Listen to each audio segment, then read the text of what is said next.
toca ver del versículo 6 al 10. La semana pasada vimos Hechos capítulo 4 y nos quedamos en el versículo 3. Vamos a terminar del versículo 3 al versículo 6 y vamos a ver si terminamos hasta el 10. Dice la palabra: y les echaron mano y los pusieron en la cárcel hasta el día siguiente, porque era ya tarde. Pero muchos de los que habían oído la palabra creyeron, y el número de los varones era como 5,000. Aconteció al día siguiente que se reunieron en Jerusalén los gobernantes, los ancianos y los escribas, y el sumo sacerdote Anás y Caifás y Juan y Alejandro, y todos los que eran de la familia de los sumos sacerdotes. Y poniéndoles en medio, les preguntaron: ¿con qué potestad o en qué nombre habéis hecho vosotros esto? Entonces Pedro, lleno del Espíritu Santo, le dijo: gobernantes del pueblo y ancianos de Israel, puesto que hoy se nos interroga acerca del beneficio hecho a un hombre enfermo, de qué manera éste haya sido sanado, sea notorio a todos vosotros y a todo el pueblo de Israel que en el nombre de Jesucristo de Nazaret, a quien vosotros crucificasteis y a quien Dios resucitó de los muertos, por este hombre está en vuestra presencia sano. Vamos a orar. Padre, gracias te damos, Señor, hoy en esta tarde por el hambre, por el deseo que pones en nuestros corazones de poder estudiar tu poderosa y transformadora palabra. Pero, Señor, necesitamos de ti, necesitamos de tu Santo Espíritu, porque Él es el Maestro.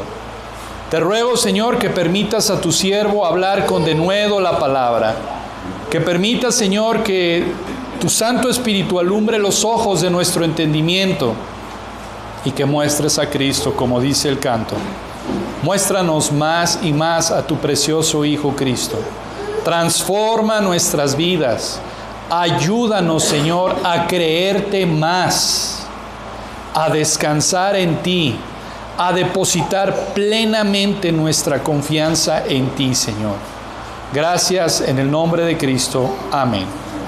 Bien, el sermón pasado, hermanos, habíamos dicho precisamente que la idea central era que el Evangelio o produce transformación o produce persecución. Una de estas dos cosas siempre el Evangelio produce: transformación o persecución. Y estamos viendo aquí precisamente semanas después de Pentecostés cómo la iglesia sufrió precisamente la persecución. Y decíamos la semana pasada, estoy haciendo un breve resumen antes de entrar al tema, que la persecución sirve para purificar y para fortalecer a la verdadera iglesia. La persecución tiene un propósito y es fortalecer a la verdadera iglesia.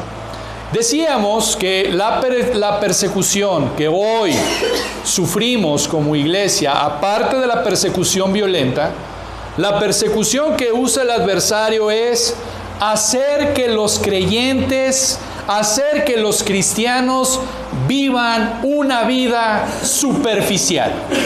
Esa es la persecución que hoy en día la iglesia sufre por parte de Satanás. Satanás se dio cuenta de que matar a los cristianos lo único que hacía era de que aparecían más cristianos. Entonces Satanás dijo: no, matándolos no es la solución. ¿Cómo puedo hacer para que esta iglesia destruirla? Ya sé, voy a hacer que se sientan cómodos con su vida, que tengan una vida superficial, una vida sin compromiso, una vida superficial, que vivan de manera egocéntrica, complaciente, que vivan una vida indolente, que vivan una vida mundana. Esa es la persecución que Satanás hoy tiene para la iglesia. Si Satanás hace que tú vivas una vida light, sin compromiso, mundana, superficial, él ya logró su cometido. Él ya logró su cometido. Pero hermanos, precisamente la palabra de Dios transforma, cambia. Y para esto, para que haya transformación en la vida de un hombre, es necesaria la obra del Espíritu Santo. ¿Para qué? Para convencer de pecado, de justicia y de juicio. Juan 16, 7 en adelante. Decíamos también la semana pasada que los líderes religiosos, los saduceos en este caso, los encargados del templo, los sacerdotes del templo, nunca se reconocieron como pecadores. Nunca se vieron a sí mismos como pecadores. Y seguían su estilo de vida pecaminoso. Amaban su vida pecaminosa. Escuche bien, querían tener los beneficios de Dios. Querían tener al lado a Dios, pero al mismo tiempo querían seguir con su estilo de vida pecaminoso. Igual que hoy. Igual que hoy en día. Quiero a Dios, quiero los beneficios de Dios, pero no quiero renunciar a mi vida. No quiero renunciar a mi estilo de vida pecaminoso. Quiero seguir en ese estilo de vida.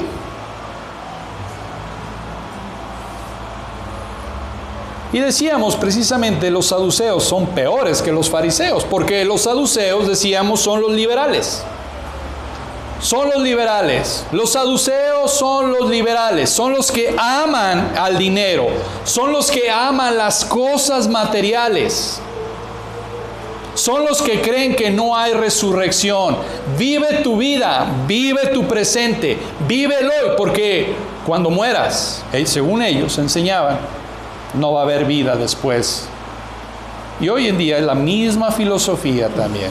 Es tu cuerpo, tú decides lo que tú tienes que hacer, vive tu vida como tú quieras, porque cuando mueras no hay nada. Pero decíamos también, una acusación grave contra los saduceos es que ignoraban el poder de Dios.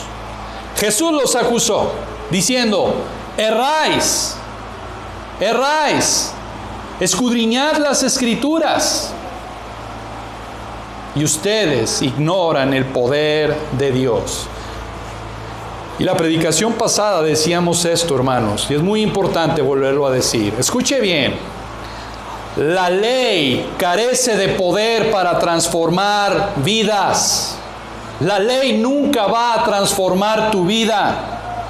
La carne tampoco tiene poder para transformar tu vida. El único que tiene poder es Cristo. Cristo es el único que puede transformar nuestras vidas.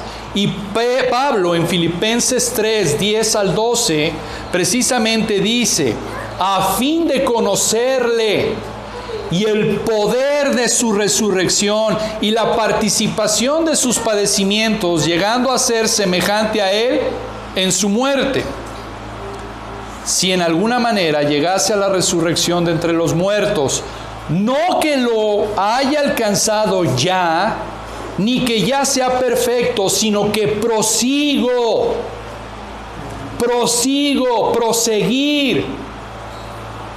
por ver si logro asir aquello para lo cual fui también asido por Cristo Jesús. Versículo 5 en adelante, Pablo habla lo que era antes de conocer a Cristo: fariseo de fariseos, circuncidado al 8º día, en cuanto a la ley, según él, irreprensible. Pero la clave está en el versículo 10, hermanos. Todo esto lo tengo por basura, a fin, con el propósito, ¿de qué? De conocerle y el poder de su resurrección. Ahí fue donde Pablo se concentró. Conocer más a Cristo, contemplar más a Cristo. ¿Y qué? El poder de su resurrección. Pablo no ignoró el poder de Dios como los saduceos.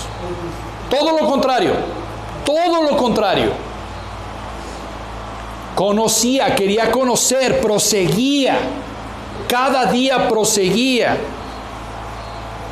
Y decíamos también que ese poder de Cristo que operó precisamente en Él en la resurrección, es el mismo poder que a Pablo hizo dos cosas con Él. Número uno, lo salvó. Romanos 6, 4 y 5. No lo busquen, anótelos, simplemente estoy haciendo un resumen de la predicación pasada. Ese poder de Cristo lo salvó. ¿Por qué? Porque Romanos dice que el Evangelio es poder de Dios para salvación. No la ley, no la carne, no los ritos, no las tradiciones. El Evangelio. Cristo es poder de Dios para salvación. Pero también, hermanos, segundo aspecto del poder de Dios que fue útil en la vida de Pablo, y esto es para nosotros también. El poder de Cristo estaba santificando a Pablo. Le estaba ayudando a vencer la tentación. Ese poder de Cristo le ayudaba en las tentaciones, le ayudaba en las pruebas, le ayudaba a vivir una vida de justicia práctica, que es santidad. ¿Sabe qué es lo que hizo Pablo? Pablo intercambió su incapacidad por la capacidad de Cristo. Eso es lo que tenemos que hacer. Eso es lo que tenemos que hacer. Intercambiar mi incapacidad por la capacidad de Cristo. Eso es lo que tú y yo necesitamos. Conocer más a Cristo. Contemplar más a Cristo. Intercambiar mi incapacidad por la capacidad de Él.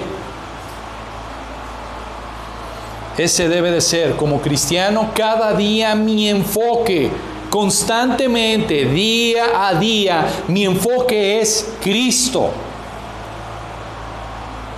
Y cuando esto pasa, cuando estoy enfocado en Cristo, cuando tengo mi mirada en Cristo, entonces mis problemas van a ser menos importantes. Y estaré en una capacidad mucho mejor para ver en realidad cómo son mis problemas. ¿Cómo?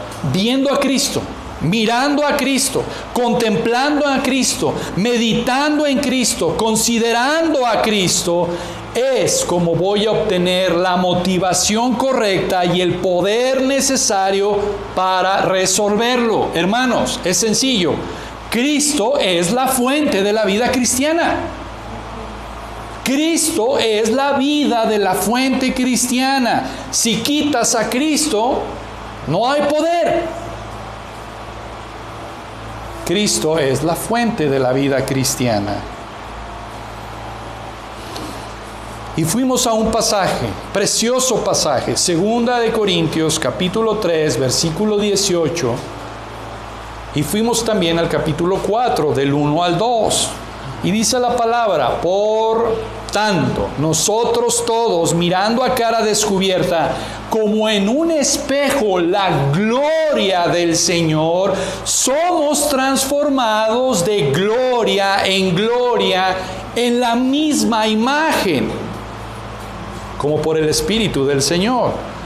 Por lo cual, 4:1, muy importante, teniendo nosotros este ministerio.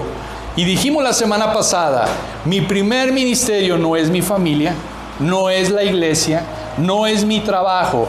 Mi primer ministerio es contemplar a Cristo. Ese es mi primer ministerio. Por lo cual, teniendo nosotros este ministerio, según la misericordia que hemos recibido, no desmayamos. Vea precisamente cuando tú contemplas a Cristo, cuando tú estás viendo a Cristo, versículo 2, pasa algo. Dice: antes bien, renunciamos a lo oculto y a lo vergonzoso, no andando con astucia ni adulterando la palabra de Dios, sino por la manifestación de la verdad, recomendándonos a toda conciencia humana delante de Dios. Vea, contemplas a Cristo, miras a Cristo, ¿y qué pasa en ti? Renuncias al pecado. Eso es ley. Eso es ley. Cuando tú contemplas a Cristo, cuando tú estás viendo la gloria del Señor y estás siendo transformado, por default, renuncias al pecado. No puede estar el pecado y estar contemplando a Cristo. Si hay pecado es porque no estás contemplando a Cristo. Pero si estás contemplando a Cristo, no hay pecado. No hay pecado.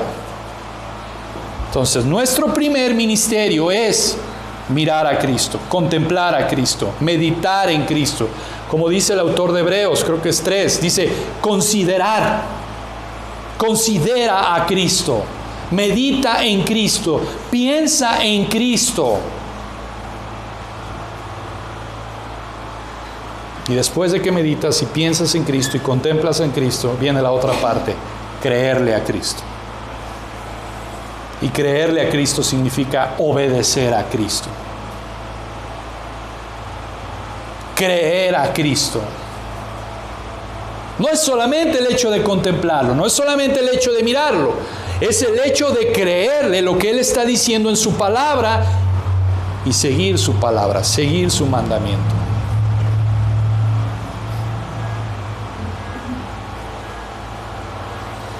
Bien, decíamos también que, regresando ahí a Hechos, que Lucas aclara quiénes fueron los que iniciaron la persecución. Fueron iniciadas por los saduceos. Versículo 1 lo dice. Y precisamente decíamos que los saduceos eran los aristocráticos de Israel. Era la gente adinerada, era la gente acaudalada. Y estos saduceos se llevaban políticamente bien con los romanos.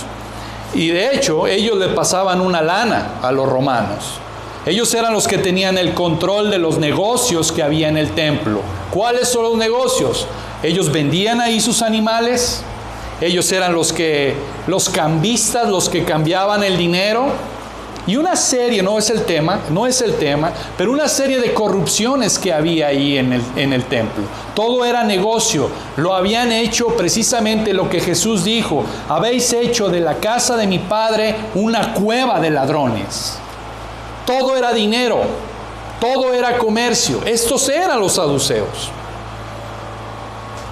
Para ellos, el Mesías ya había venido. Por eso no creían en el Mesías. Tampoco creían en la doctrina de la resurrección. Y precisamente cuando los apóstoles predican la resurrección es que ellos se resienten, como lo dice el versículo 2. Se resienten que ellos enseñaban la doctrina de la resurrección. Y veíamos también en el versículo 3 cómo debemos de enfrentar la persecución. Y hoy voy a retomar precisamente esto. ¿Cómo debemos de enfrentar la persecución? Y veíamos dos cosas. Vamos a ver 4 hoy en esta mañana. Número 1, enfrentamos la persecución siendo sumisos. Siendo sumisos. Y hermanos, qué difícil es ser sumiso. Qué difícil es la sumisión. Y para eso necesitamos la gracia de un hombre, de Cristo, para ser sumiso. Y vemos cómo Pedro y Juan no ofrecieron resistencia a su arresto. Ahí lo vemos en el versículo 3. Y les echaron mano y los pusieron en la cárcel hasta el día siguiente porque ya era tarde. Semanas atrás, cuando vino el arresto de Jesús, Pedro, ¿qué hizo? Sacó su espada y le cortó la oreja a Malco. Y ahora el poder transformador del Evangelio, el poder transformador de Cristo, vienen por él, lo arrestan, sumiso. No opuso resistencia, fue sumiso. Y quiero que veamos a Primera de Pedro, capítulo 2, hermanos. Primera de Pedro, capítulo 2.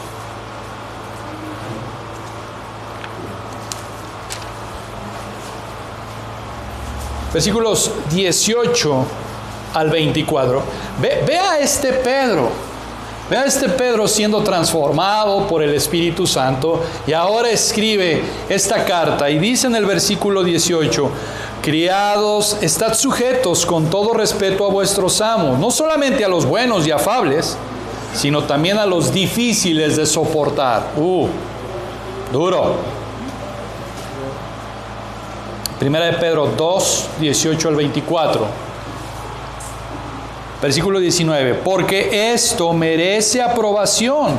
Si alguno a causa de la conciencia delante de Dios sufre molestias padeciendo injustamente, pues, ¿qué gloria es si pecando sois abofeteados y lo soportáis? Mas, si haciendo lo bueno sufrís y lo soportáis, esto ciertamente es aprobado delante de Dios.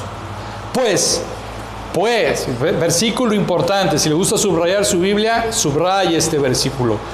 Pues, para esto fuisteis llamado, porque también Cristo padeció por nosotros, dejándonos ejemplo para que sigáis sus pisadas, el cual no hizo pecado ni se halló engaño en su boca, quien cuando le maldecían, maldice.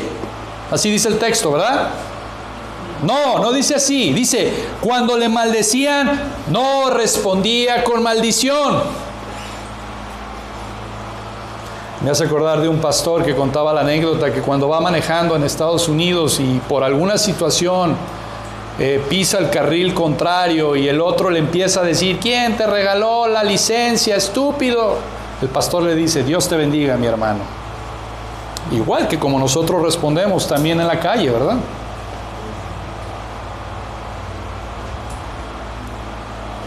Que cuando lo maldecía no respondía con maldición. ¿Me hace? Ahora voy yo. Y empieza la letanía. Cuando padecía, no amenazaba, sino encomendaba la causa al que juzga justamente, quien llevó él mismo nuestros pecados en su cuerpo sobre el madero, para que nosotros, estando muertos a los pecados, vivamos a la justicia, y por cuya herida fuisteis sanados. ¿Sabe qué? Pedro y Juan se sometieron tranquilos. ¿Sabe por qué? Porque ellos sabían que Dios estaba controlando las circunstancias. Dios controla las circunstancias. Dios es el Señor. Dios controla las circunstancias. Y sabe una cosa que también, esto es maravilloso. La persecución le estaba dando a Pedro y a Juan la oportunidad de predicar ante el concilio, ante las autoridades de su nación. Eso es maravilloso. Por medio de la persecución, Dios estaba abriendo una puerta para que los líderes de la iglesia, de la nación, escucharan la palabra. Dios tiene un propósito. Dios no hace las cosas sin propósito. Dios tiene un propósito. Y regresando a Hechos, capítulo 4,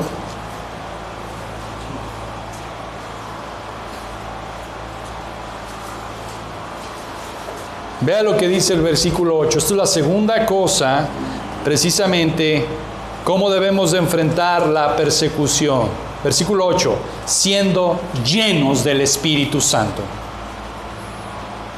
Versículo 8 dice, entonces Pedro, lleno del Espíritu Santo. ¿Qué quiere decir esto? Lo voy a explicar más adelante. Pero significa rendición total al Espíritu Santo. La llenura del Espíritu Santo viene en la vida de un hombre, de una mujer, cuando la palabra de Dios mora en él. Cuando precisamente se somete al control del Espíritu Santo, entonces el Espíritu Santo libera su poder en la vida del creyente. Pero esto lo voy a ver más adelante, lo voy a explicar aún más. Pero vea lo que dice el versículo 4, dice, pero muchos de los que habían oído la palabra creyeron. Y el número de los varones era como 5,000.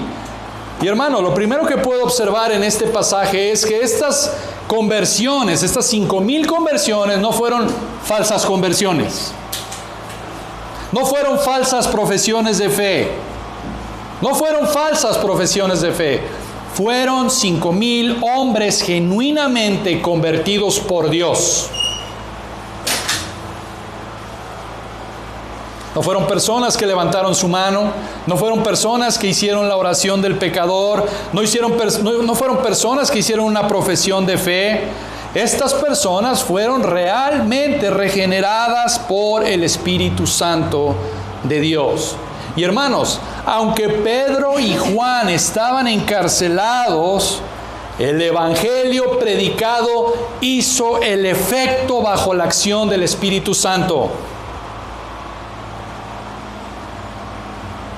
Y esto es algo asombroso, porque estas 5,000 personas, lejos de desanimarse porque Pedro y Juan estaban en la cárcel, creyeron.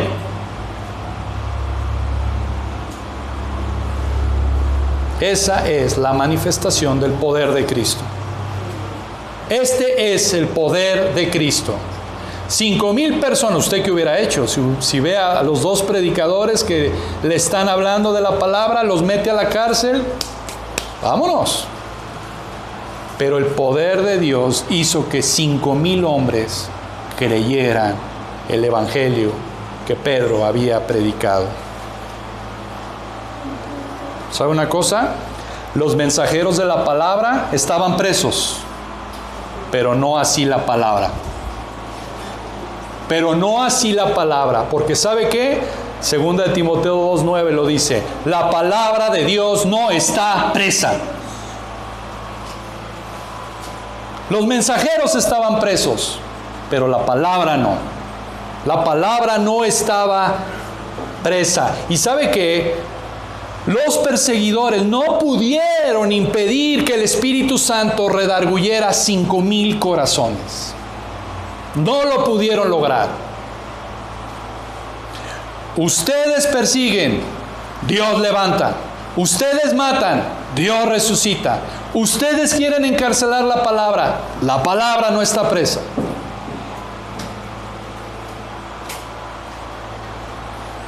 Ahí estaba el Espíritu Santo convenciendo a 5,000 corazones de pecado, de justicia, de juicio. Y hermanos, esto es muy importante, ¿por qué? Porque sin la acción iluminadora, regeneradora del Espíritu Santo, no hay salvación. Sin la obra regeneradora del Espíritu Santo, sin la iluminación, sin el convencimiento en el corazón del hombre, no hay salvación. Y precisamente el Espíritu Santo utiliza el Evangelio de la cruz de Cristo para poder aplicar su poder. El mensaje cristocéntrico es precisamente el Espíritu Santo que ilumina, regenera, convence, cambia, limpia el corazón del hombre. El mensaje cristocéntrico. Y el número de los varones era como 5,000. Y notemos algo. No dice mujeres. Quiere decir que muy probablemente otro tanto igual creyó. No contaron a las mujeres, pero otro tanto similar fueron más de 5,000 personas los que creyeron.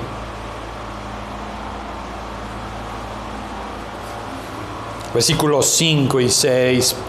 Aconteció al día siguiente que se reunieron en Jerusalén la crema innata, los gobernantes, los ancianos y los escribas. Y déjeme darle un contexto con respecto a esto, porque el Sanedrín se sentaba en un círculo o semicírculo y había 70 miembros más uno.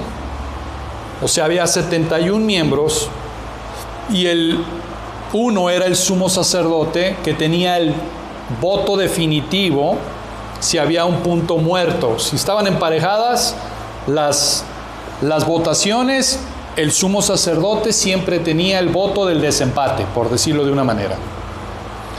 Entonces tienes a 70 miembros del Sanedrín, 70 gobernadores, 70 ancianos, 70 escribas, gente de familias sacerdotales. Estos son los de sangre azul que estaban ahí reunidos, son los oficiales, son precisamente la crema innata, son los gobernadores. Y en el versículo 6 viene Lucas, explica quién era el sumo sacerdote: Anás y Caifás y Juan y Alejandro y todos los que eran de la familia de los sumos sacerdotes. Entonces Lucas deja muy en claro precisamente que está toda la familia, eran los VIP de aquel entonces. Son los gobernadores, los exclusivos, son el grupo poderoso que estaba en Jerusalén. Y aquí está precisamente donde ponen a dos galileos. Lo peor de lo peor. ¿De Galilea ha de salir algo bueno?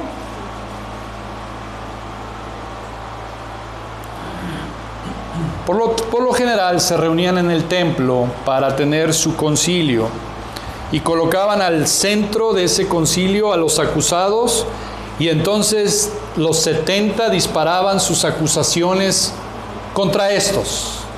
Y estoy poniendo el escenario para que usted se imagine Pedro y Juan delante de 71 personas ahí, dispuestos a examinarles. Con toda clase de preguntas tenían que contestar.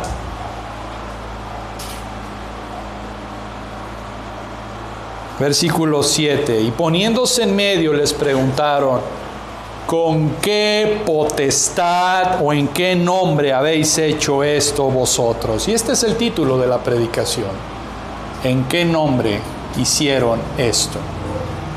Es una pregunta muy, muy interesante. ¿En qué nombre, bajo qué autoridad habéis hecho vosotros esto? ¿Con qué poder o en qué nombre? Y hermanos, qué oportunidad Dios creó para que dos tipos galileos predicaran la palabra al cuerpo más exclusivo de Israel. Qué oportunidad el Señor abrió. Y abren con una pregunta muy interesante: ¿con qué poder? Y Pedro dice: perfecto, perfecto, me diste la introducción, perfecto. Dios está abriendo una puerta, Dios está proporcionando una oportunidad, y Dios se glorificó en esa oportunidad.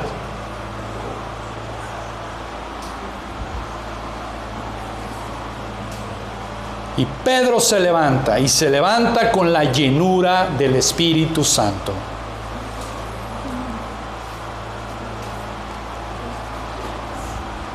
¿Sabe una cosa? Cuando estés predicando la palabra de Dios, cuando estés evangelizando, cuando alguien te pida razón de tu esperanza, asegúrate de ser lleno del Espíritu Santo.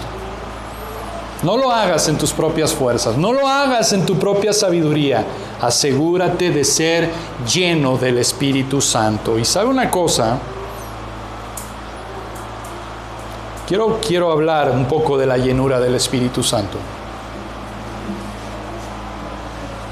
Es necesaria la llenura del Espíritu Santo para dar razón a todo aquel que demande razón de nuestra esperanza, conforme a lo que Dios desea.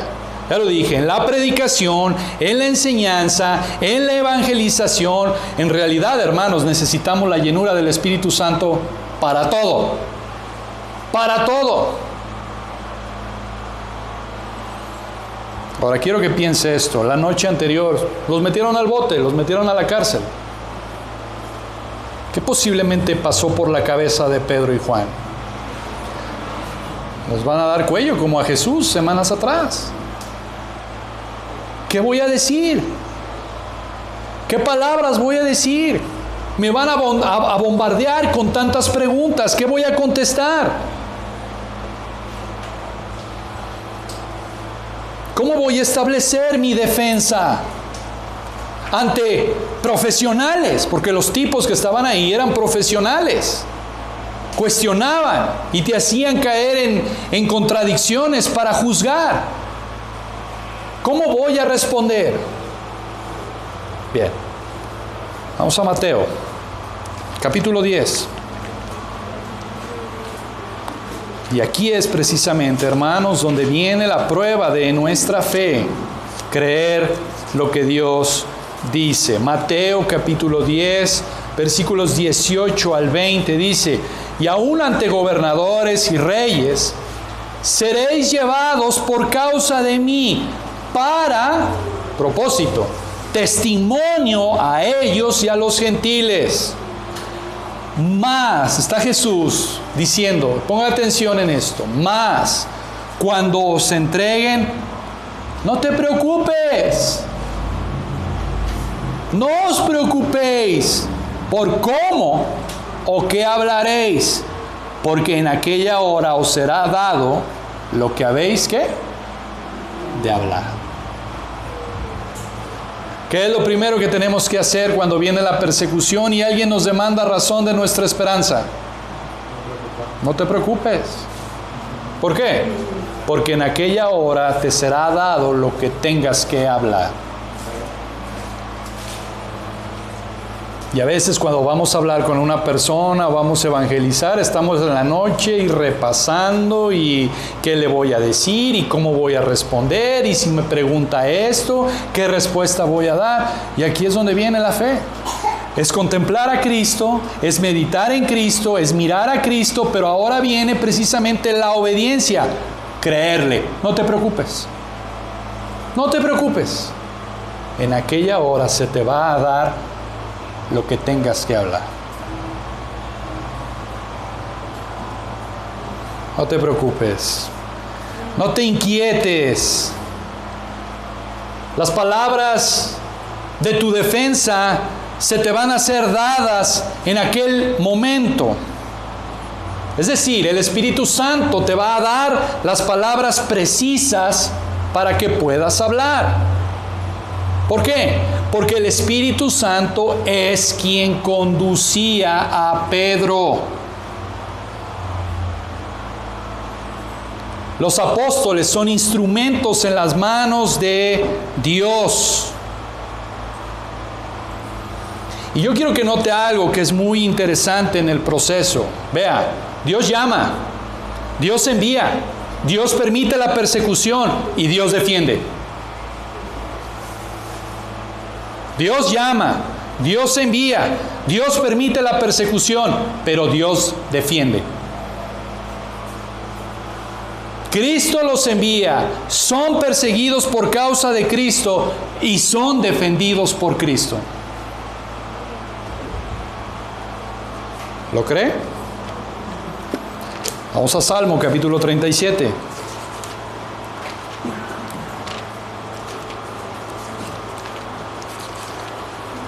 Hoy vimos este versículo en la mañana.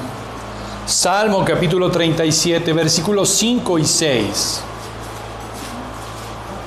Salmo capítulo 37, versículos 5 y 6. Dice la palabra: encomienda a Jehová tu camino y confía en Él, y Él hará. Versículo 6. Exhibirá tu justicia como la luz y tu derecho como el mediodía. Este versículo, Pedro lo vivió, Pedro lo creyó, Pedro lo experimentó, y yo espero que tú y yo también lo podamos vivir y experimentar día a día. Encomienda a Jehová tu camino y confía en Él, y Él va a ser. Y Dios no es hombre para que mienta. Dios es veraz, Dios es fiel, Dios cumple lo que promete.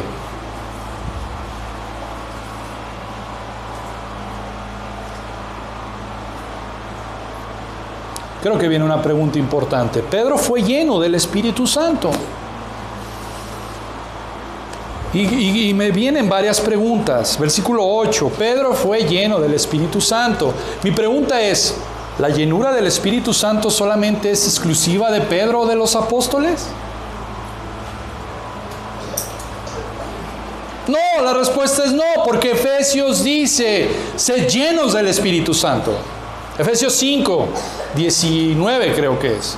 18, no os embriaguéis en el vino en el cual hay disolución, antes bien sed llenos del Espíritu Santo. Y viene otra pregunta, ¿cómo me lleno entonces del Espíritu Santo? ¿Cómo me lleno? ¿Cómo es la llenura del Espíritu Santo? ¿Sabe cómo? Primero es abandonar tu confianza en ti mismo. Abandonas toda confianza que tengas en ti mismo. Pablo dice, cuando soy débil, entonces ¿soy qué? Fuerte. Es una paradoja. ¿Cómo es que cuando soy débil, soy fuerte? Cuando te vacías a ti mismo, cuando quedas vacío de ti mismo, de tu confianza en ti mismo, entonces el poder de Dios se perfecciona ¿en qué? En la debilidad. No puede el poder de Dios perfeccionarse si estás lleno de ti mismo. Tienes que estar débil, humilde, roto, impotente, para que entonces el poder de Dios se perfeccione. Tener la llenura del Espíritu Santo es estarme sometiendo más y más, obedeciendo más y más a Dios. Eso es la llenura del Espíritu Santo. Por eso Pedro, cuando mañana tenemos cita con el concilio, mañana tengo cita ante 70 personas, yo voy a creer lo que dijo el Señor. En aquella hora te será dado lo que has de hablar.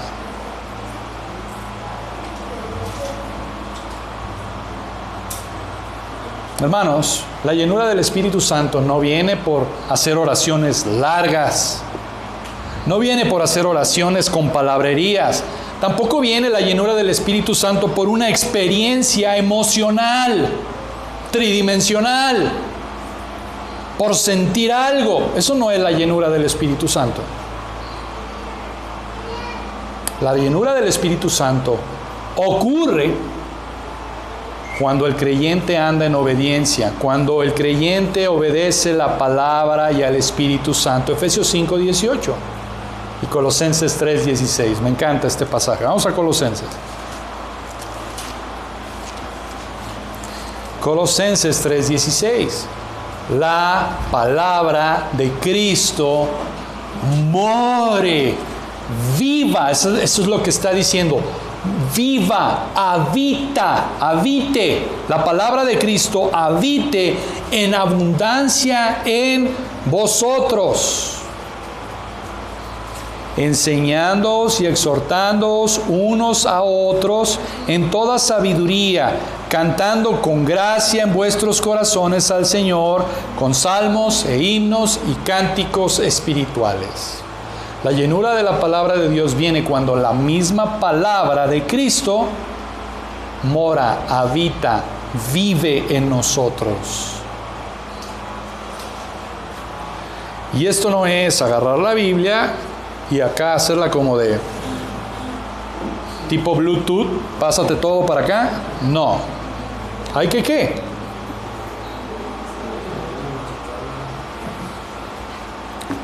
Leerla, estudiarla, meditarla. Creo que fue Jeremías que Dios le dio un librito para que lo comiera. Jeremías y Ezequiel, creo. Jeremías y Ezequiel, ¿no es cierto? Dios le dijo, cómete este librito. Cómelo. Y dice, al principio era, ¿qué? Amargo. Pero después que entró a mi vientre era, ¿qué? dulce.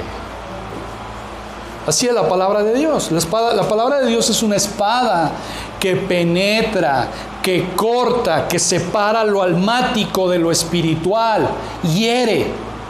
Pero por un lado hiere, pero por el otro lado, como es una espada de dos filos, sana también.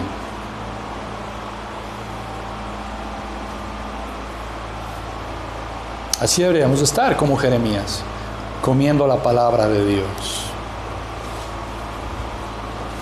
Mi esposa, cuando estamos enfermos de la garganta, tiene un remedio y sirve, realmente sirve. En un vasito de agua, ya se lo estoy pasando para cuando estén enfermos. A varios se los he dado, pero no lo quieren porque es amargo. En un vaso de agua, 10 gotas de Nutribiotic, con el que desinfectan las verduras, Nutribiotic, no el otro creo que es cloro. Estas son semillas de toronja, creo. Extracto de toronja. 10 gotas para adentro. Sabe amargo, sabe horrible, pero es eficaz. Es efectivo. Empiezas con la gripa, empiezas con molestias en la garganta y un vasito de agua natural, 10 gotitas, sabe horrible, amargo, pero es efectivo. Así es la palabra de Dios. Así es la palabra de Dios. Entra a tu boca y es amarga, pero una vez que está en tu vientre es sabrosa, es dulce. Es dulce la palabra de Dios. Entonces, la llenura del Espíritu Santo viene precisamente de que la palabra de Cristo esté morando en nuestros corazones. Otro ejemplo, hace tiempo había un comercial, creo que era de Bonafont, no me acuerdo de qué, pone un vaso con grasa y le empiezan a echar agua. ¿Qué pasa con esa grasa? Se sale, la elimina. Es exactamente lo mismo. La palabra de Cristo more. ¿Para qué? ¿Para que elimine qué? El pecado. Elimina el pecado. Hace muchos años oí a la esposa de un pastor que dijo esto: o te llenas de Cristo o te llenas del mundo. No me la conteste. Hoy, ¿usted de qué está lleno? ¿De Cristo o del mundo? ¿O quiere tener un pie en el mundo? ¿O quiere tener un pie en la iglesia? ¿Sabe que así hay muchos hoy en día? Quieren estar con un pie en el mundo y con otro pie en la iglesia. Lo que dijimos en la mañana, quiero los beneficios de Dios. Quiero la gracia, quiero el perdón, quiero la misericordia, pero no quiero el compromiso con Él. No quiero renunciar a mi estilo de vida pecaminoso. Quiero tener lo mejor de Dios, pero también quiero tener lo mejor del mundo. No se puede. ¿Por qué? Porque Jesús dijo, nadie puede servir a dos señores, porque con uno queda mal. Y Apocalipsis, hermanos, por cuanto eres tibio, porque no eres ni frío ni caliente, te vomitaré de mi boca. No eres frío y no eres caliente, eres tibio, causas vómito del Señor. Te vomitaré de mi boca. Ojalá fueses frío. Pero por cuanto no eres ni frío ni caliente, te vomitaré de mi boca. La llenura del Espíritu Santo proviene precisamente de estarse sometiendo cada vez más y más, ceder más y más al Espíritu Santo. ¿Sabe una cosa, hermanos? Cuando tú eres lleno del Espíritu Santo, cuando la palabra de Cristo mora en ti, cuando viene la persecución, en vez de alejarte de Dios, la persecución te acerca más a Dios. La persecución te acerca más a Dios.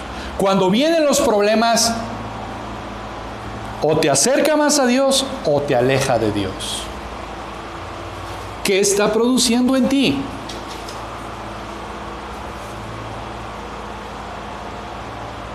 Cuando hay problemas, cuando hay situaciones, me alejo de Dios. Para buscar el hedonismo, el placer de uno mismo. O cuando hay los problemas, me aferro más a Él, me acerco más a Él, me cimiento más en la roca que es Cristo.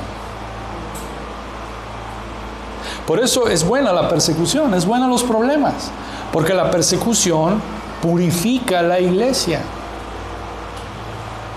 ¿De qué? De los falsos creyentes.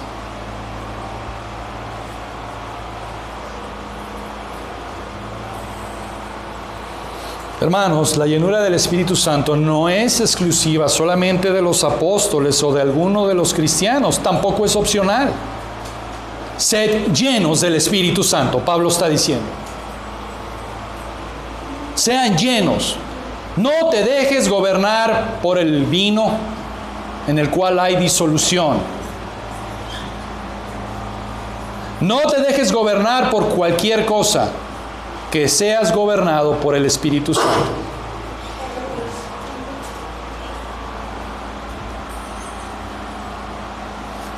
Regresamos ahí a Hechos, versículo 9, Hechos capítulo 4, versículo 9. Pedro entonces lleno del Espíritu Santo, y Pedro comienza su respuesta ante el concilio y le dice: puesto que hoy se nos interroga acerca del beneficio hecho a un hombre enfermo, ¿de qué manera éste haya sido sanado? ¿Sabe una cosa? La vida de Pedro está en juego. La vida de Pedro está en juego.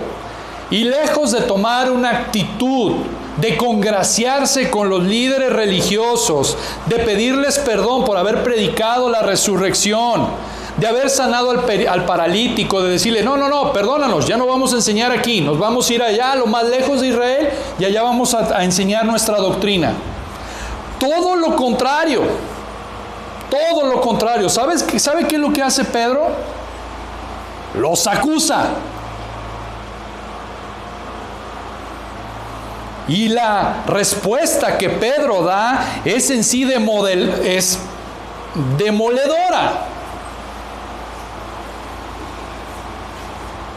Los acusa. Es decir, me pones aquí ante el concilio, me tratas como delincuente. ¿Por qué? ¿Por haber sanado a un hombre? ¡Es ridículo! Me tratas como al peor, reúnes a todos los gobernantes, a todos los jueces. ¿Por qué? ¿Por el beneficio hecho a un hombre? ¿Por haber hecho caminar a un paralítico? ¡Es de locos! Una acción benéfica no podía ser cuestionada en un tribunal. Mas, sin embargo, ahí estaban los saduceos cuestionándoles.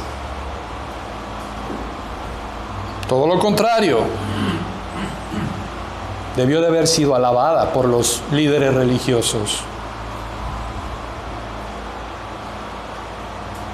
Estamos aquí tratados como delincuentes y me vienes a cuestionar cuando acabamos de sanar a un hombre.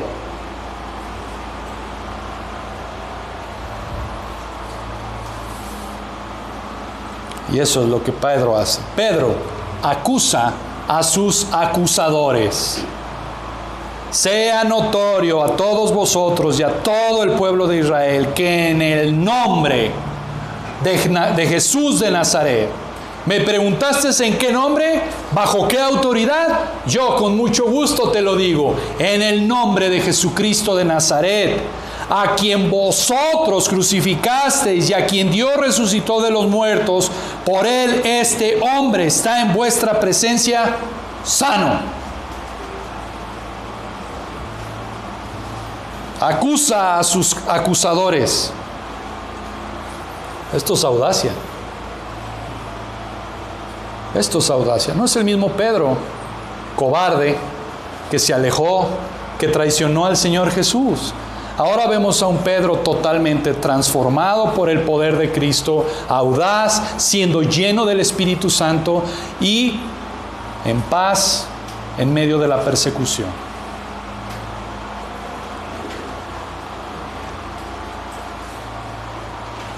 ¿Sabe una cosa? Aunque los pusieron ahí como reos para contestar, no eran reos, sino testigos de Cristo, que estaban a punto de evangelizar a estos líderes religiosos.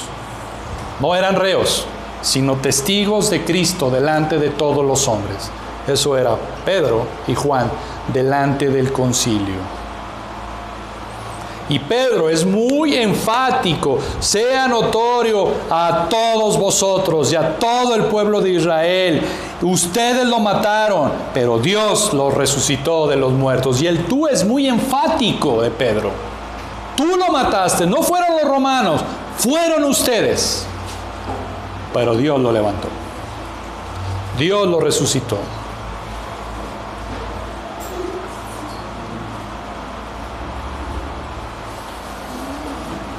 Ustedes mataron al Mesías. Ustedes mataron a Jesucristo. Ustedes lo mataron. Y no era la primera vez que hacía milagros, porque Él resucitó ¿a quién? A Lázaro. Predicamos la resurrección porque Jesucristo resucitó Él y resucitó a Lázaro.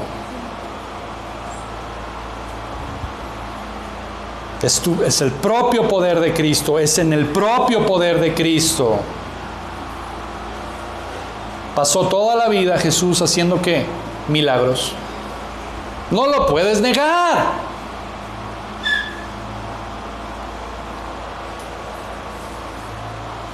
Así que Pedro acusa al propio Sanedrín, a los propios líderes religiosos de aquel tiempo, de haber matado a su propio Mesías. Mira, hermano, no fue vea la audacia de Pedro en este mensaje. No llegó y les dijo: Dios tiene un plan maravilloso para tu vida.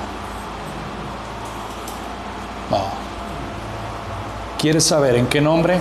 En el nombre de Jesucristo de Nazaret, a quien tú mataste. En ese nombre es que hicimos lo que hicimos.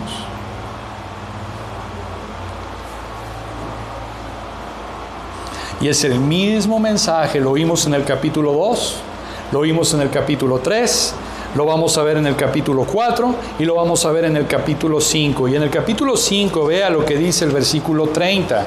El Dios de nuestros padres levantó a Jesús, a quien vosotros matasteis, colgándole en un madero. A este Dios ha exaltado con su diestra por príncipe y salvador, para dar, precioso versículo, para dar arrepentimiento y ¿qué? Perdón de pecado. ¿De dónde viene el arrepentimiento? De Dios. El arrepentimiento proviene de Dios. Para dar arrepentimiento y perdón de pecados. Pero ¿sabe una cosa, hermanos? Es lo mismo que hemos visto capítulo 2, capítulo 3, capítulo 4. Si el Señor lo permite, lo vamos a ver en capítulo 5. Los pecadores necesitan ser acusados de sus crímenes. Los pecadores no necesitan ser sobados de su pecado, apapachados de su pecado. Los pecadores necesitan oír que son acusados por sus crímenes y que necesitan arrepentimiento si han de ser salvos. Por eso Pedro comienza de esa manera, duro, tirándoles al pecado, acusándoles. ¿Por qué? Para que sepan de qué se van a arrepentir. Para que sepan por qué tienen que creer en Cristo.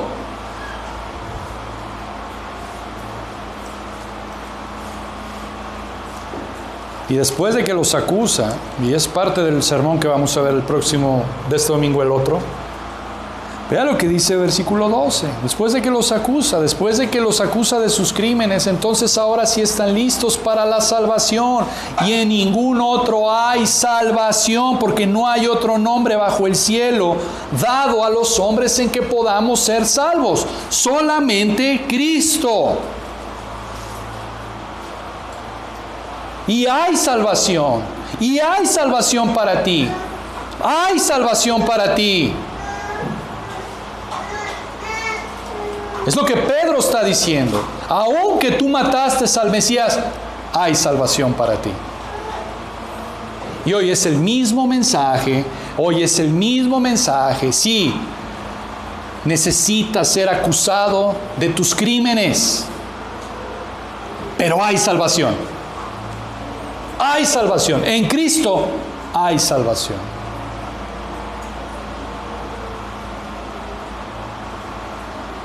Hermanos, con esto quiero cerrar. Asegúrate de no ignorar el poder de Dios. No ignores el poder de Dios. Contempla a Cristo. Mira a Cristo. Es tu primer ministerio. Mirar a Cristo, estudiar a Cristo, meditar a Cristo, considerar a Cristo.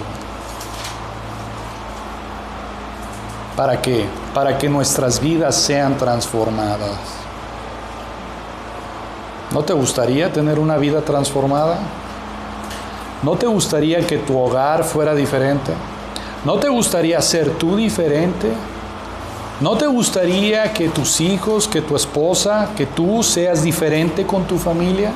¿Sabes qué? Hay poder en Cristo. Cristo es el único que puede cambiar.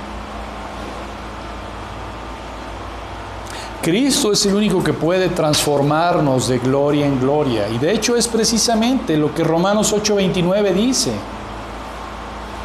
Ser conformados cada vez más y más a la imagen de Cristo.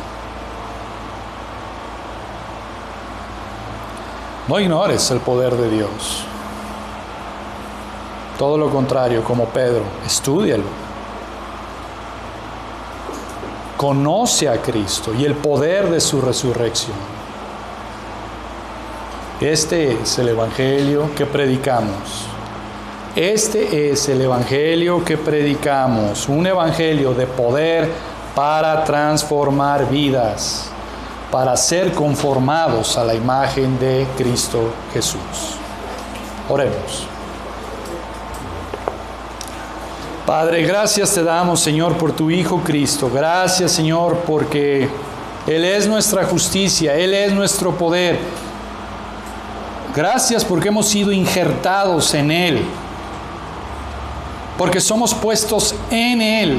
Estamos unidos a Cristo. Nosotros estamos en Cristo y Cristo está en nosotros. ¿Cómo es eso? No lo sé, pero lo creo.